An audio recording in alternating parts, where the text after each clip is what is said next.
Yang terkasih dan teman-teman awak media, dengan berat hati kami ingin memberitakan berita duka bahwa Bapak Suci Paus Fransiskus, pemimpin Gereja Katolik, telah meninggal dunia pada pukul 7.35 waktu Roma, 12.35 waktu Indonesia, dan baru diumumkan oleh Kardinal Kevin Farrell, yaitu Kepala Rumah Tangga Paus, pada jam 9.45 waktu Roma. Artinya di sini pada jam 2.45, sehingga baru sekitar jam 3 berita-berita kematian Paus itu kita dengar. Saya sendiri langsung dapat kabar wafatnya Bapak Suci Paus Fransiskus dari Duta Besar Vatikan Tahta Suci untuk Indonesia, Uskup Agung Monsignor Piero Pioppo, yang menyampaikan kita sungguh-sungguh sangat berduka. Ada begitu banyak ajaran-ajaran yang sekarang dititipkan kepada kita untuk diteruskan. Nilai-nilai Injil, cinta universal, persaudaraan, kepedulian pada lingkungan, teristimewa bela rasa kepada orang-orang yang miskin dan orang-orang yang terpinggirkan. Inilah yang dititipkan kepada kita untuk diteruskan. Berita pemakaman resmi sampai sekarang belum diberitahukan. Mudah-mudahan dalam waktu dekat Rumah Tangga Kepausan akan mengumumkan peninggal di mana, di rumah tinggalnya Santa Marta atau Casa Santa Marta. Beliau terakhir muncul kemarin pada hari Minggu Paskah, seakan akan berpamitan kepada kita semua selamat tinggal. Ini juga mengingatkan kita akan peristiwa apa yang terjadi saat Bapak Suci Paus Yohanes Paulus akan meninggal sebelum sakit. Yang ini luar biasa adalah sehari sebelum meninggal. Beliau dirawat pada tanggal 14 Februari 2025 karena sakit bronkitis. Kemudian 18 Februari diketahui ternyata pneumonia. Dan setelah 38 hari dirawat, beliau pulang masih dalam perawatan intensif. Lalu mencoba pulang, dirawat di rumah. Beberapa kali masih menyempatkan muncul teristimewa pada tanggal 5 April ketika ada jubilium untuk orang sakit dan tenaga kesehatan. Beliau sengaja datang menjumpai orang-orang sakit dan menyalami. Padahal kondisi beliau sendiri lemah, masih kadang-kadang kalau melihat di umum masih menggunakan alat bantu pernapasan. Tetapi komitmen yang luar biasa bahwa hidupnya untuk umat dan untuk masyarakat. Maka Gereja Katolik bersama dengan Gereja Katolik dan umat seluruh dunia, kami Gereja Katolik Indonesia, dan saya kira bangsa Indonesia yang pernah dikunjungi oleh Paus Fransiskus pada tanggal 3 sampai 6 September yang lalu, sungguh ikut berduka cita. Dan terima kasih kepada saudara-saudari semua dari manapun yang telah menyampaikan duka cita yang dalam atas kepergian Bapak Suci Paus Fransiskus. Kami sengaja mengadakan konferensi pers pengumuman resmi ini di galeri Paus Fransiskus ketika beliau berkunjung ke sini. Inilah apa yang ditinggalkan barang-barang sebagai kenangan. Beliau berkunjung ke gedung ini bukan untuk mengunjungi gedung ini, tetapi untuk berjumpa dengan orang-orang sakit, penyandang disabilitas, lalu orang miskin, orang tua, dan mereka yang rentan. Jadi kita bersyukur kepada Tuhan atas kesaksian hidup yang beliau tunjukkan kepada kita dalam tugas kegembalaan selama 12 tahun saat beliau terpilih sebagai paus pada tanggal 13 Maret 2013. Jadi 12 tahun lebih, dan inilah tahun ke-13 beliau. Maka saudara-saudara mohon doa dan dukungan. Mudah-mudahan beliau beristirahat dengan damai, dan nanti juga upacara pemakaman yang saya dengar akan menjadi lebih sederhana beliau sendiri sudah menyetujui liturginya yang akan lebih sederhana untuk pemakaman seorang paus, yang akan difokuskan pada iman gereja akan kebangkitan Tuhan. Dan yang luar biasa ini dalam gereja Katolik adalah hari Paskah kedua, hari Yesus. Papa Paus meninggal pada hari Senin yang disebut dalam tradisi kita hari Paskah kedua. Dan mudah-mudahan beliau kini menjadi salah satu orang kudus di surga sana, mendoakan perjuangan kita untuk kemanusiaan, untuk kebenaran, untuk persaudaraan sejati, untuk keutuhan lingkungan hidup. Sekali lagi saya mengucapkan banyak-banyak terima kasih.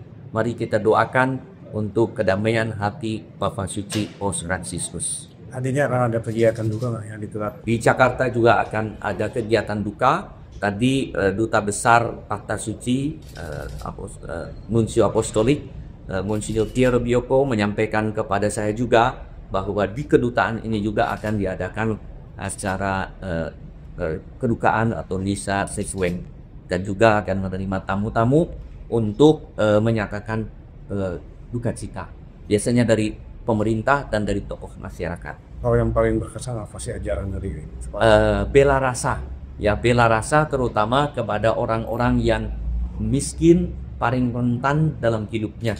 Maka ketika berbicara lingkungan pun misalnya, bukan soal lingkungan. Kalau lingkungan rusak, siapa yang pertama-tama menjadi korban? Itu orang-orang miskin, orang-orang yang rentan, orang-orang yang tidak mampu. Jadi itu belas kasih. Lalu persaudaraan sejak. Maka kita lihat dari tulisan-tulisannya, Fratelli Tutti, semua orang bersaudara.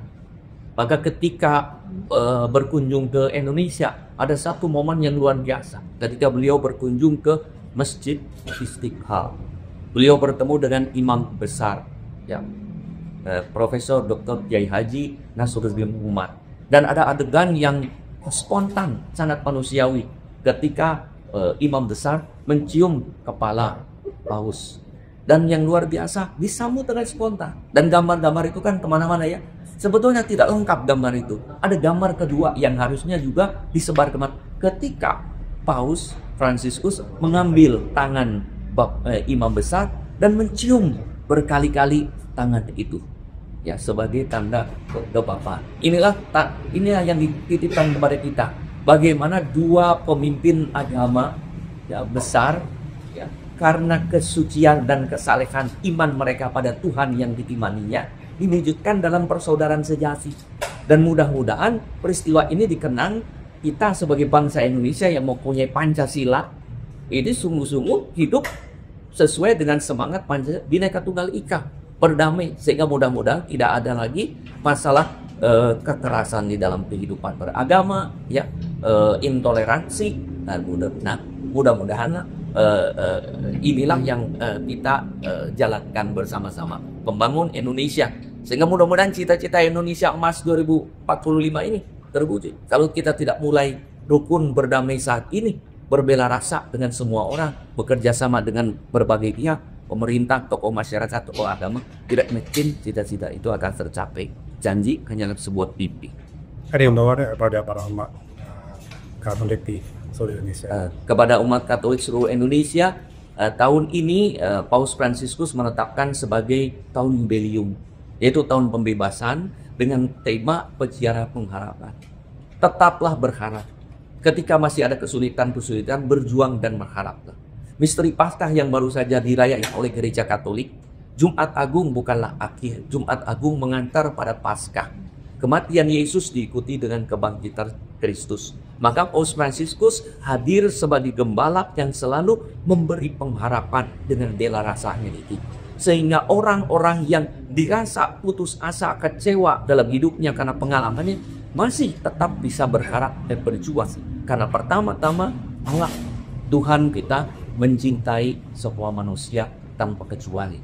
Dan mudah-mudahan, nah ini pengharapan ini, mari kita berjalan bersama-sama dengan pengharapan. Pesan lain yang sering beliau baru saja mengundang kami para uskup untuk bersinode di Roma pada tahun 2021 sampai 2024 dengan tema yang luar biasa, yaitu sebuah gereja sinodal, gereja yang berjalan bersama. Maka beliau selalu mengatakan beberapa kali, kalau ingin berjalan cepat, berjalanlah sendiri. Tapi kalau ingin berjalan jauh, berjalanlah bersama.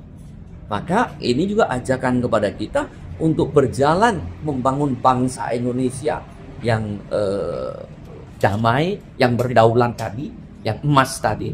Mari kita berjalan bersama-sama dengan semua pihak yang kehendak lain.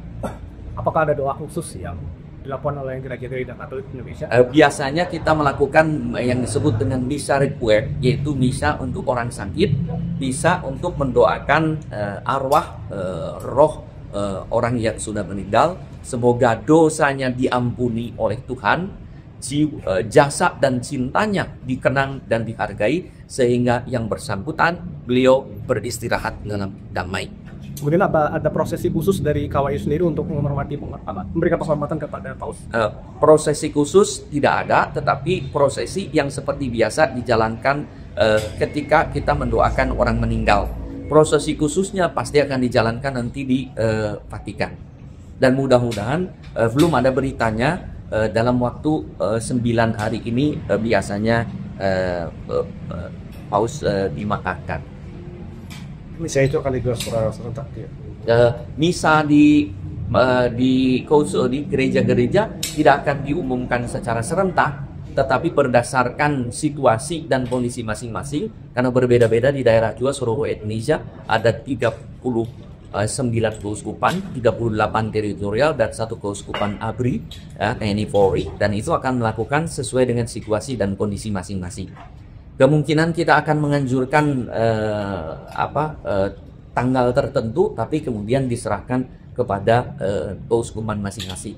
Dari satu tanggal mungkin di Katedral Jakarta kita akan mempersembahkan satu misa yang ya sebagai representasi Katolik Indonesia. Ya, sampai sekarang belum ada berita, karena sampai sekarang saya masih berkontak ke Bapak Kardinal Keuskupan Agung Jakarta. Sampai barusan ini saya kontak, belum ada, rasanya sedang ada acara ya. Baru beliau biasanya begitu kontak ketika sudah tidak ada acara kontak. Mudah-mudahan akan segera ada, nanti kita akan beritakan juga ya. Mas, saya juga tanya mengenai konklav. Konklav itu biasanya diadakan 15 sampai 20 hari setelah wafatnya ya. Nah itu di seluruh kardinal yang berhak itu akan diundang. Di seluruh dunia ini ada sekitar 200 kardinal, tetapi hanya 120 kardinal yang berhak memilih dan dipilih, yaitu kardinal yang berusia 80 tahun ke bawah. Kardinal Ignatius Suharyo itu berusia tahun ini belum 74 tahun ya, akan 75. Jadi beliau adalah salah satu yang berhak untuk memilih dan dipilih menjadi Paus Francis ya, pengganti Paus Fransiskus. Akan dilaksanakan di Roma. Saya kira saya sampai sekarang merencanakan akan berangkat bersama dengan Bapak Kardinal. Hanya belum konfirmasi karena belum kontak. Hanya tadi komunikasi dengan Duta Besar Vatikan bahwa saya akan berangkat, dan memang dianjurkan baik kalau saya dengan Bapak Kardinal berangkat. Karena Bapak Kardinal kan akan melanjutkan dengan konklav ya. Mudah-mudahan tidak ada halangan ya, bisa berangkat untuk mewakili Indonesia juga. Kalau kebetulan Bapak Paus baru datang berkunjung ke Indonesia dalam usia 87, itu juga yang tidak mudah, yang butuh perjuangan yang luar biasa, pengorbanan yang luar biasa, datang ke sini. Dan waktu pulang ke Roma, siapa yang diceritakan dari keempat negara? Indonesia. Ya, waktu saya bertemu kembali pada waktu bulan Oktober, dia mengatakan saya begitu bahagia berada di Indonesia. Bahkan dalam suatu audiensi umum pada hari Rabu, beliau mengatakan sharing bagaimana berkunjung ke Indonesia dan merasa bahagia karena bangsa Indonesia, kehidupan beragama bangsa Indonesia luar biasa. Di negara yang mayoritas Islam, ternyata gereja Katolik bisa merayakan, bisa beribadat dengan tentram dan damai. Ya, ada tambahan ini saya bersama dengan Romo Siswantoko, Sekretaris Eksekutif Konferensi Pari Gereja Indonesia. Kalau ada tambahan informasi silahkan Romo. Ya, pada hari ini kita mengenang 3 nilai yang dulu dibawa oleh Bapak Suci Fransiskus ketika datang ke Indonesia, yaitu pertama untuk hidup dalam iman, yang kedua hidup dalam persaudaraan, yang ketiga adalah berbela rasa yang tadi juga sudah oleh Monsinyur Amen dari Ketua KWI. Tentu ini jadi sebuah kenangan yang tidak akan pernah habis dan terus menjadi PR bagi kami semua untuk memperjuangkan dan juga mewujudkan nilai-nilai itu dalam kehidupan sehari-hari di tengah kehidupan keluarga, masyarakat, dan berbangsa. Dan itu menjadi semacam warisan yang harus terus kita hidupi dan terus kita wujudkan bersama dengan semua pihak yang berkehendak baik, khususnya dalam konteks bangsa Indonesia yang beraneka ragam dalam suku, agama, dan golongan. Itu saja, terima kasih. Terima kasih.